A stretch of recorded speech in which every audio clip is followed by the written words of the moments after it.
Good afternoon, Facebook, YouTube, and Twitter. This is Rich again, back for your second video blog of the day for Sunday, October 11th, 2015, around 4:52 in the afternoon.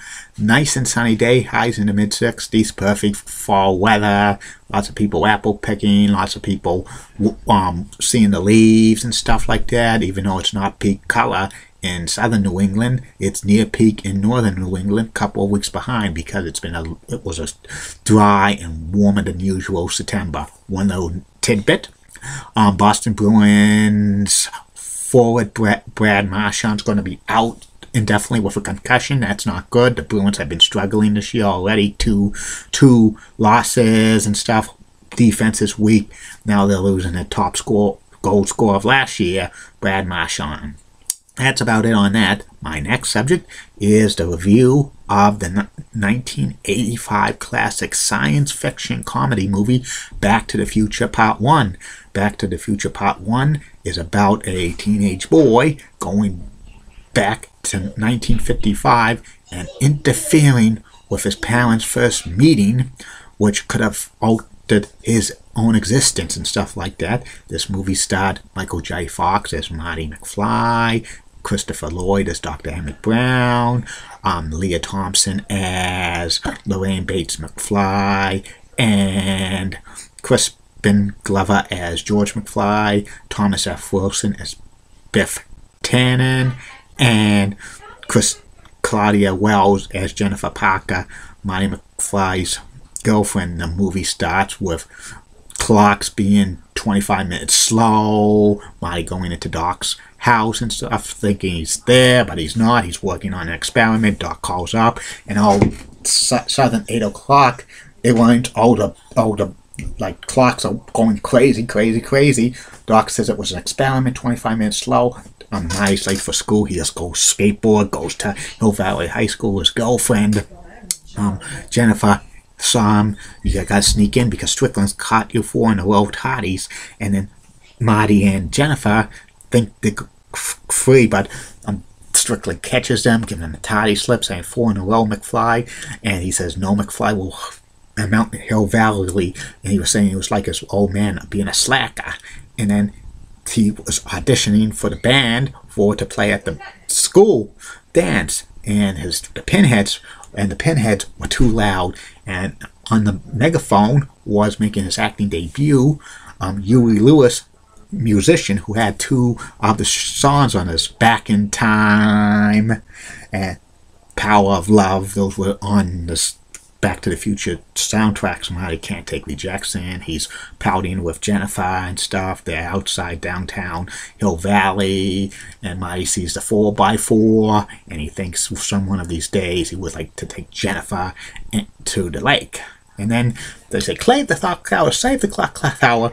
Marty gives a donation to it. They were about to kiss and stuff, but then Jennifer's father takes Jennifer home. And then Marty rushes home on a skateboard, sneaking over the cop's car, and then to Lion State with another car.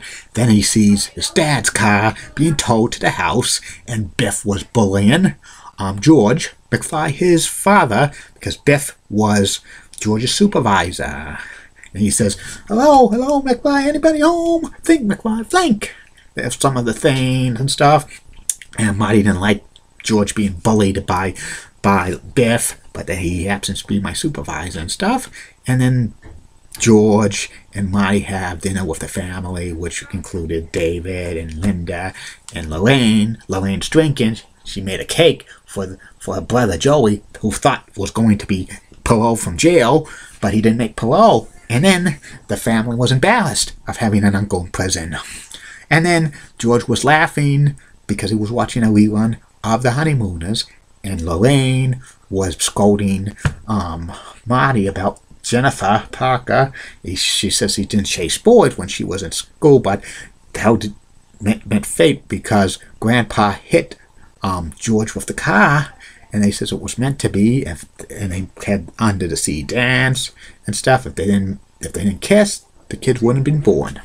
And then Marty sleeps 12:15. Doc calls him up to be at Twin Pines Mall, and he gets the video camera, and then Marty's at Twin Pines Mall, and the thing is up there. The DeLorean, the time machine and stuff.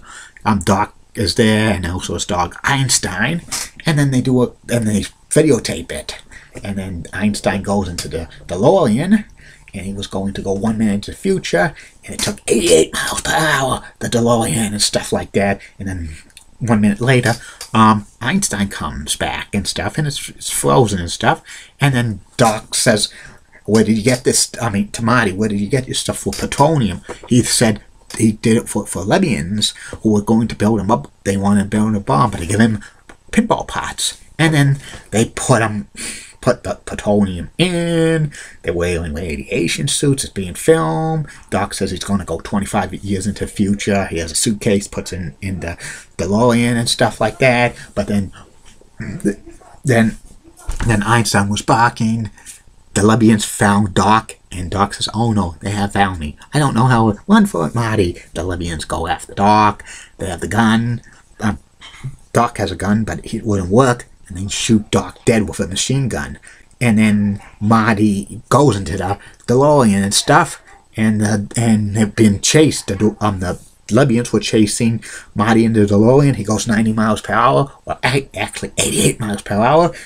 Marty goes back to 1955, goes into Old Man Peabody's barn, and then his family comes in, Old Man Peabody, and he thinks it's somebody from outer space, and then Marty gets out of the barn, but then Peabody shoots at them, but he misses, and then it hits the pine tree, kills the pine and stuff. Marty escapes and stuff, and he thinks it's a dream and stuff, and he sees his home at Lion's Estate not even built.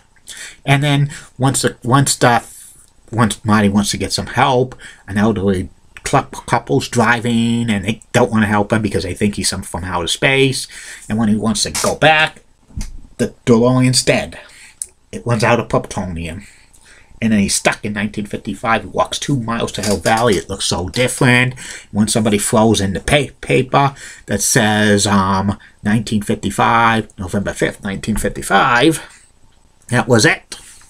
Then he goes to Lou's Cafe, and Lou thinks he's somebody who's jumping ship because he's wearing a life preserver. Well, it's actually a hard winter jacket and stuff like that. And he calls up Doc, thinking he's okay, but he doesn't get him. And then Lou wants him to order stuff, because they don't want people calling up only. And can you give me a tab? I can't give you a tab unless you order something. Give me a Pepsi free. If you're going to get a Pepsi, you're going to pay for it. And then guess there's something that without sugar, it was coffee. And then George McFly was there, but then Biff and his gang come in and says, hello, McFly. Hey, Biff. No, Biff. And then Biff is bullying George again about stuff like that, and that. And then they were like kind of bullying Marty because of the life preserver and stuff like that. And then the bus boy, Goldie Wilson, says, you got to stick up for yourself. Don't bully him, and that. And I'm not going to be here for the rest of my life. I'm going to do something, go night school. And Marty says, you're going to be mayor. That's why I'll be mayor. Lou says, yeah, a colored mayor. That will be a day. And then I'll be the best mayor of Hill Valley. Starts sweeping the floor. And then George leaves, and then Marty follows him. And then he follows him. George is doing being Tom. And then George falls out the tree. And then a car comes, Marty rescues George, but gets hit by the car. This was a car that was meant for George. George takes Spike, run away, and then they had to bring Marty in the house. And he slept for 9 hours, like Lorraine was there saying. Marty thinks it's his mom. Well, it actually is, but Lorraine actually calls Marty Calvin Klein because he was wearing purple underwear, not a Calvin Klein brand. And then she says Klein and stuff. And then Marty meets the family. He meets Sam. Sam's working on television. He was calling him a little boy that he must be in the mood. And then he introduces him to Milton and Sally and Toby and Joey, who was a baby, and then Playpen. And then Marty says, get a get used to this boss kid. And then afterwards they have meatloaf. Sam fixes the television. It was the family's first television set. And Lorraine says, do you have a television? We have 2 of them. Hey, don't be silly. You must be rich. Nobody has 2 televisions. But actually, the honeymooners episode that his family was, that George was laughing about. And as I saw this is classic. This is a rerun. What do you mean rerun? This is brand new and stuff. What is a rerun? You'll get to find out. And Lorraine's mother says, do I know your mother? Yeah, you better you do. You kind of do. Better give her a call. But Marty says you can't because nobody's home yet. It's in 1955. And then Marty wanted to go to 1640 Riverside Drive and stuff like that. And they say, Sam says, past Lock Maple. That's JFK, John F. Kennedy Drive. Sam says, who the hell is John F. Kennedy? He's the 35th president of the United States. But this was 1955. John F. Kennedy was a senator from Massachusetts. Marty leaves. Glad to see you later, much later. And Lorraine's mother says he's a peculiar kid. He's an idiot. He comes from upbringing. His parents are probably others too. Sam says, Lorraine, if you ever have a kid like that, I'll disown you. And then Marty goes to 1640 Riverside Drive, and it's Doc's house, but he knocks on the door. Doc walks in, shuts the door, and next thing you know, Doc comes, grabs Marty. Don't say a word. He gives him some questions to answer because he wants to read his thoughts. After Marty doesn't answer them right, says no, no, no. Marty says he's from the future, saying a time machine you built and invented. I need to get back to the year 1985. I didn't invent a time machine. And then Marty says he shows Doc his license, says he wasn't even born because it's 1968, and he shows a picture of his family. His family's kind of disappearing. And then Doc says to Marty, who's the president of the United States in 1985? Ronald Reagan, the actor. And he says, who's vice president? Jerry Lewis. Runs away, says it's Jamie Reiner's first lady. Jack Benny's the secretary of Treasury. He thinks 1985. It says, good night, future boy. But then Marty explains, I know how you did the flex capacitor and stuff. You were, hanging it on the head and stuff, painting it. And then Doc and Marty get to see the time machine, and it says, oh, it works. I invented something that does. We gotta get you home. And then they show the video camera, and Doc calls it a Porter's television studio, and then they see what Doc says, 1.21 gigawatts in 1985, and Doc from 1955 just says 1.21 gigawatts. What is a gigawatt? He says, do you have pictures of inventors like Thomas Edison? It says, how could I do that? 1.21 gigawatts. We could get petroleum, says Marty. Petroleum is hard to come by in 1955. He thinks in 1985 it's shown at Corner's drugstores. The only way to generate 1.21 gigawatts, a bolt of lightning, but he doesn't know when it's going to strike. Marty has a flyer saying next Saturday night, November 12th, 1955, the lightning's going to come down. And then next Saturday night, Back to the Future. But then Marty says he could hang out with Doc in 1955, but he couldn't leave the house. But he interfered in his parents' meeting, and then his brother is kind of disappearing from the photo. And then Marty and Doc need to have Lorraine and George meet for the first time. Then they go to Hill Valley High School, and next thing you know, Lorraine is infatuated with Marty or Calvin Klein besides George, and Doc says, the hearts for something with the Florence Nightingale effect, and then Doc sees the enchantment under the sea dance. And then Marty has to stick George like glue, saying that Lorraine really wants George to ask him to the enchanted under the sea dance, but George was preoccupied writing science fiction stories and stuff like that, and then Biff was bullying Lorraine and stuff like that. Marty was defending Lorraine and stuff, and they were going to fight Biff and Marty, but then George runs away, and Marty stalking him says, please, let's ask Lorraine to the dance, but George doesn't want to because he's going to miss his show for Science Fiction Theater. His brother's out of existence. He would regret it because if he didn't repair the damage, Marty would be history and stuff. And then they had George sleeping, and then they had Darth Vader come down from the battle, and the Falcon was actually Marty in disguise in a radiation suit. Next thing you know, George oversleeps, and he sees Marty at Lou's cafe, and he wanted to ask out Lorraine and stuff.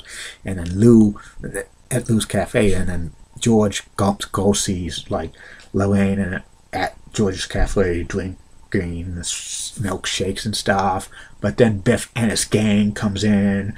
Marty was sitting at the counter, and Biff did not want George in Lou's cafe, and he wanted all of George's money. But then Marty trips Biff, and Biff was going to punch out Marty, but Marty says, "Oh, look at that, Biff!" Biff knocks out Biff, and Marty runs out of Lou's cafe, and Lorraine says Calvin Klein is a dreamboat, and then Marty goes after.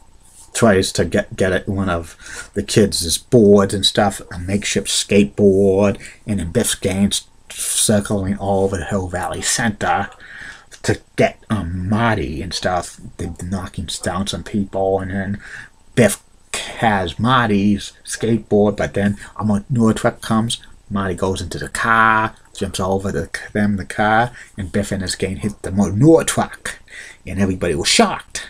And they says, "Where's this kid?" and stuff like that. Lorraine doesn't know, but he's going to find out. And then Marty goes to like Doc's house, and then they build a scale, model it. Like Doc's seeing what happened 30 years with the Levians and stuff like that. He didn't want to know too much about his future because he could endanger it, just like endanger yours and stuff. And then they build the scale of it, and they had a Model T bird car and stuff like that. And next thing you know, the T-Bird car goes off the model scale into the trash. It was fiery and stuff like that, and stuff like that. And this goes a small grease fire. But then Lorraine stalks Marty down, and they had to cover the time machine, a DeLorean. And next thing you know, Lorraine wants to have Marty to the dance on Saturday night, but Marty says George McFly, but Lorraine says George McFly's so cute, but she wants somebody strong like like Marty. And then Marty and George have a plan to say that like Lorraine really wanted George to go to the dance, so like Lorraine's going to be with Marty, and they're going to kind of act it out so George could come in and knock Marty out for 10, and then he's out for the count. And then the night of the dance and the big Hill Valley storm, which like Doc is working on it, and Marty's getting ready to take Lorraine to the dance.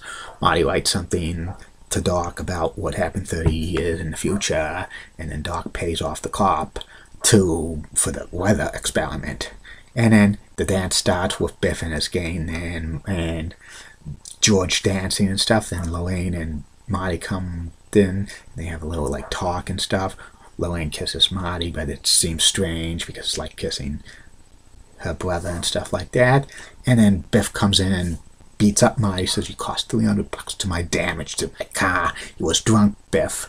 And Biff like goes and like beats up, kind of like, attacks with Lorraine, rapes her a little bit. And then Biff's goons put Marty in the car, but he puts the Marty in the car where the band was playing, and Biff's gang runs away when the band were doing it. And then Marty tells the band leaders the keys are in the car. And then George sees the problem of the car with Lorraine and Marty, but it's actually Biff beating up on Lorraine. And then, "Hey, you get your damn hands off the car. You got the wrong car, McFly." And then George was telling Biff to leave Lorraine alone, but he wouldn't. And then Biff was putting George in an armbar, and Lorraine thought he was going to break his arm. But then, like, Biff pushes Lorraine, and George whacks Biff, knocks him out for the count, and George says, "Are you okay?" to Lorraine. That's it. And they walk together, and Marty sees this, like the picture disappearing. He tells the band leaders to continue to dance because it was an intermission, but one of the leader of the band couldn't do it because he hurt his hand while trying to get Marty out of the car, and then Marty had to play the guitar for a while just to continue to dance, and then George and Lorraine were dancing together. "Are you going to kiss me?" says Lorraine to George, but then another kid pushes George away and dances with Lorraine and stuff. They thought, like George kind of says it wasn't his right, and Marty started kind of disappear. He's kind of fading for the existence. Then George pushes the kid away, and next thing you know, like George and Lorraine kiss for the first time. Marty gets back up. The family picture's intact, and then like they went ahead one more song because they were playing Earth Angel, and then Marty was saying Johnny Be Good.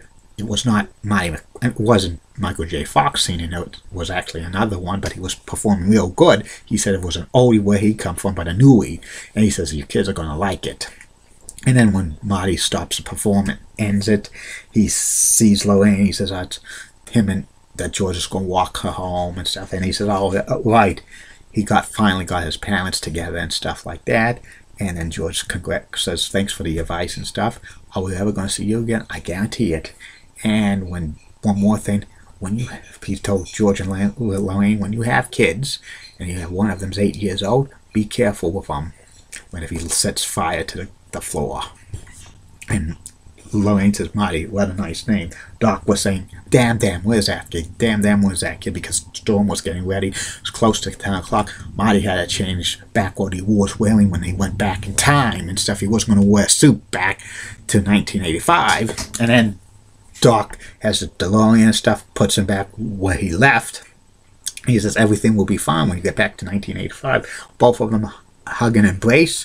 But then, like, Doc gets the letter. He says, "What's this? It's about something in the future. I told you, kid, the consequences could be disastrous." He rips it up. He didn't want to acknowledge it. "It's a life you gotta take. The risk, your life depends on it." Next thing you know, the wires come down because it's the start of the storm.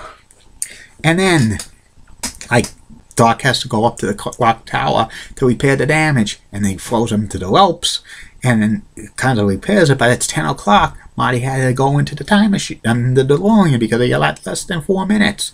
And then, like, Marty goes down to it, and then he has to put, like, that, he's mad, but he has to put 11 minutes behind because it's a time machine. But then the DeLorean wouldn't work. It would. Finally, he hits it with his head, and then he drives up to it 88 miles per hour. Doc gets everything with the clock with it connecting. He shoots right down. Next thing you know, he gets the wires which the tree knocked down, and then when it hits the 88 miles per hour, the lightning comes and strikes it, and then the DeLorean goes back to 1985, and Doc says, "It works. He's going happy." And then Marty's back at 1985. He goes into the movie theater and stuff like that. He comes back out, and he says, everything's great. And then he sees Red, who is like a homeless person in Hill Valley, and Red says, drunk driver, but Marty wasn't drunk. And then when Marty wants to warn Doc, the DeLorean is not working, and he sees the Libyan terrorists getting ready to attack Doc. They were driving in the van, and then Marty wants too, and now it's the Lone Pine Mall instead of Twin Pines Mall. And then Marty sees the thing that Doc gets shot and stuff, and then like the car chase again. Marty goes back, but after everything's on, the Astro van, the Libyan says, crashes into a photo man and explodes and stuff, and they're dead. And Marty's crying and stuff like that because he thinks Doc is dead. But Doc wakes up, and he's wearing actually a suit, a protective chest suit. And then he says, "Oh, what do you say about knowing your own fears? Hey, what the hell," and stuff. And Doc drives Marty home. I'm going 30 years into the future. Doc tells Marty, they shake hands and says, look me up. And then Doc goes 30 years into the future. Marty goes back to bed. Marty gets up at 10:30 the next morning. Huey Lewis is back in time. And then when he gets up, it's different. The house is different. His brother, David's wearing a suit and tie to the office, and because earlier in the movie he was working at Burger King. His sister Linda also has a job as well, and there was something different. And then he sees his parents, George and Lorraine. They look so different now because of it looked terrific, and they were talking about Jennifer Parker. Lorraine likes her now instead of not disliking her, and they were talking about the big date they were having at the lake. We said the car's broken. What car's broken? Because the car was broken in the previous scene. The future was altered. And then next thing, Biff's now a car detailer, and the McFlys are the clients. He was waxing cars and stuff like that, and then Biff brings in a new George's new book, which is A Match Made in Space, which is actually George's a science fiction writer. If you put your mind to it, you could accomplish anything. And Biff shows Marty the keys to all ready for tonight, and Marty sees the car. It's the 4x4 he saw at the Texaco and stuff. And then he sees Jennifer, and Marty's a little weird when he sees Jennifer because it's just, he thinks he haven't seen her in a week and stuff like that, but it's actually last night to Jennifer, but it seemed like anything. And then we're about to kiss. Doc comes back, and he's wearing futuristic stuff. Marty, you gotta come back with me. Back where? Back to the future. And we'll get it. He tells Doc, me and Jennifer are getting ready to go to the lake and stuff like that. Bring her with too. It concerns your future. What do we do? Are we two assholes in the future? No. Something's got to be done about your kids. And he said they get ready to take the DeLorean. We don't have anything for 88 miles per hour roads. We don't need any roads. And it goes until, and it says to be continued, which happened 4 years later, Back to the Future Part 2. But the Future Part 1 was one of the most greatest movies of all time and stuff.